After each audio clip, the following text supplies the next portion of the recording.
നമസ്കാരം കൂട്ടുകാരെ, ദീപ്തിസ് ലിറ്റിൽ വേൾഡിൻ്റെ പുതിയൊരു വീഡിയോയിലേക്ക് എല്ലാവർക്കും സ്വാഗതം. ഇന്നൊരു കൂന്തൽ റോസ്റ്റിൻ്റെ റെസിപ്പിയുമായിട്ടാണ് വന്നിരിക്കുന്നത്. അപ്പോൾ അതെങ്ങനെയാണ് തയ്യാറാക്കുന്നതെന്ന് നമുക്ക് നോക്കാം. ഇന്ന് വലിയ കൂന്തളാണ് കിട്ടിയിരിക്കുന്നത്, നല്ല വലുപ്പമുള്ള കൂന്തളാണ്. അപ്പോൾ ഇതൊന്ന് നമുക്ക് റോസ്റ്റ് ചെയ്തെടുക്കാം. ആദ്യം ഇതൊന്ന് ക്ലീൻ ചെയ്യാം. ഇപ്പം നമ്മൾ കൂന്തൾ നല്ല വൃത്തിയാക്കി എടുത്തിട്ടുണ്ട്. വട്ടനെ അരിഞ്ഞ് വെള്ളത്തിലിട്ട് കഴുകി വൃത്തിയാക്കി എടുത്തിട്ടുണ്ട്. കൂന്തൽ റോസ്റ്റ് തയ്യാറാക്കുന്നതിന് വേണ്ടിയിട്ട് ഒരു പാൻ അടുപ്പത്തേക്ക് വെച്ച് കൊടുത്തിട്ടുണ്ട്. പാൻ ചൂടായി വരുന്ന സമയത്ത് നമുക്കിതിലേക്ക് വെളിച്ചെണ്ണ ചേർത്ത് കൊടുക്കാം. ആവശ്യത്തിന് വെളിച്ചെണ്ണ ചേർത്ത് കൊടുക്കാം. വെളിച്ചെണ്ണ ഒന്ന് ചൂടായി വരുന്ന സമയത്തേക്ക് നമുക്കിതിലേക്ക് ചതച്ച് വെച്ചിരിക്കുന്ന ഇഞ്ചി വെളുത്തുള്ളി പേസ്റ്റ് ചേർത്ത് കൊടുക്കാം. പേസ്റ്റ് ആക്കിയിട്ടൊന്നുമില്ല, ഞാനിത് നന്നായിട്ടൊന്ന് ചതച്ചെടുത്തിട്ടേ ഉള്ളൂ. ഇതിന് നമുക്കിതിലേക്ക് ചേർത്ത് കൊടുക്കാം.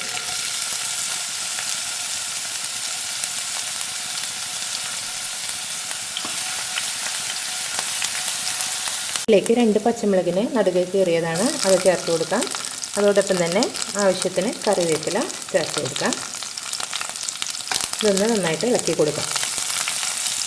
നന്നായിട്ട് വാടി വന്നിട്ടുണ്ട്. ഈ സമയത്ത് നമുക്കിതിലേക്ക് അരിഞ്ഞു വെച്ചിരിക്കുന്ന സവാളയും, ഇത് 1.5 സവാള നന്നായിട്ട് ചെറുതാക്കി അരിഞ്ഞിട്ടുള്ളതാണ്. അതുപോലെ തന്നെ ഒരു 10-15 ചെറിയ ഉള്ളിനെ അരിഞ്ഞെടുത്തിട്ടുള്ളതാണ്. ഇത് മൊത്തത്തിൽ നമുക്കിതിലേക്ക് ചേർത്ത് കൊടുക്കാം.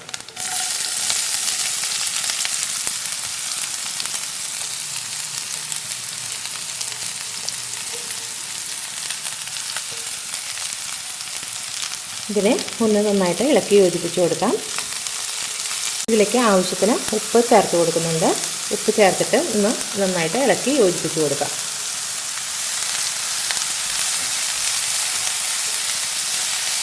ഇനി ഈ സവാളയുടെയും ഉള്ളിയുടെയൊക്കെ നിറമൊന്ന് മാറി വരുന്ന സമയത്ത് നമുക്കിതിലേക്ക് മസാലകൾ ചേർത്ത് കൊടുക്കാം. ആദ്യമായിട്ട് ചേർക്കുന്നത് ഒരു 1/4 മുതൽ 1/2 ടീസ്പൂണോളം മഞ്ഞൾപ്പൊടിയാണ്. മഞ്ഞൾപ്പൊടി ചേർത്ത് കൊടുക്കാം. അതുപോലെ തന്നെ 1 ടീസ്പൂൺ നിറയെ മല്ലിപ്പൊടി ചേർത്ത് കൊടുക്കുന്നുണ്ട്. അതോടൊപ്പം 1 മുതൽ 1.5 ടീസ്പൂൺ വരെ മുളക് പൊടിയും ചേർത്ത് കൊടുക്കുന്നുണ്ട്. ഇതിൻ്റെ കൂടെ കുറച്ച് കുരുമുളക് പൊടി ചേർത്ത് കൊടുക്കുന്നുണ്ട്. അതോടൊപ്പം ഒരല്പം ഗരം മസാല ഇപ്പോൾ ചേർത്ത് കൊടുക്കുന്നുണ്ട്. അവസാനം കുറച്ച് ചേർത്ത് കൊടുക്കേണ്ടതുണ്ട്, അതുകൊണ്ട് കുറച്ച് മാത്രം ഇപ്പോൾ ചേർത്ത് കൊടുക്കാം. എന്നിട്ട് ഇതെല്ലാം കൂടി നന്നായിട്ടൊന്ന് ഇളക്കി യോജിപ്പിച്ച് മിക്സ് ചെയ്തെടുക്കണം.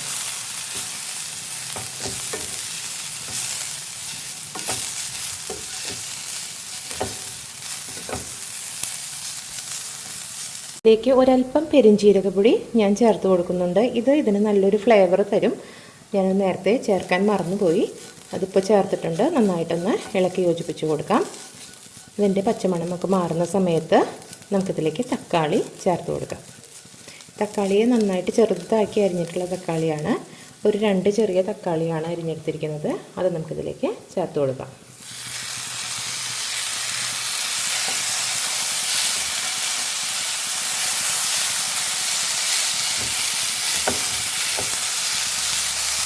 തക്കാളിയുടെ പച്ചമണമൊക്കെ മാറി അത് നന്നായിട്ട് ഇതുമായിട്ടൊന്ന് മിക്സ് ആവുന്നത് വരെ തന്നെ ഇത് വേവിച്ചെടുക്കണം. ഇത് നന്നായി കുഴഞ്ഞ് വരണം, അതുവരെ ഇത് നമുക്കൊന്ന് വേവിച്ചെടുക്കാം. ഒരു 2 മിനിറ്റ് നമുക്കിതൊന്ന് മൂടി വെച്ച് വേവിക്കാം. ഏകദേശം ഒരു 2 മിനിറ്റ് ആയിട്ടുണ്ട്. നമുക്ക് ഇതിൻ്റെ മൂടി തുറന്ന് നോക്കാം. ഇത് നന്നായിട്ട് കുഴഞ്ഞ് വന്നിട്ടുണ്ട്. ഈ സമയത്ത് നമുക്കിതിലേക്ക് അരിഞ്ഞ് വൃത്തിയാക്കി കഴുകി വെച്ചിരിക്കുന്ന കൂന്തളിന് ചേർത്ത് കൊടുക്കാം. കൂന്തൾ വട്ടത്തിൽ അരിഞ്ഞ് നല്ല വൃത്തിയായി കഴുകി എടുത്തിട്ടുള്ളതാണ്. അതിനിതിലേക്ക് ചേർത്ത് കൊടുത്തിട്ട് നന്നായിട്ടൊന്ന് ഇളക്കി യോജിപ്പിച്ച് കൊടുക്കണം. ഇതിലേക്ക് നമുക്ക് ആവശ്യത്തിന് വെള്ളം ചേർക്കാനുണ്ട്. അതിന് മുൻപായിട്ട് നമുക്ക് ഈ മസാലയായിട്ട് കൂന്തളിനെ നന്നായിട്ടൊന്ന് ഇളക്കി കൊടുക്കണം. ഇതെല്ലാം കൂടി ഒന്ന് മിക്സായി വന്നിട്ട് അതിന് ശേഷം മാത്രമേ ഇതിലേക്ക് ചൂടുവെള്ളം നമുക്ക് ചേർത്ത് കൊടുക്കാം. ഇതിന് നന്നായി ഇളക്കി കൊടുക്കാം.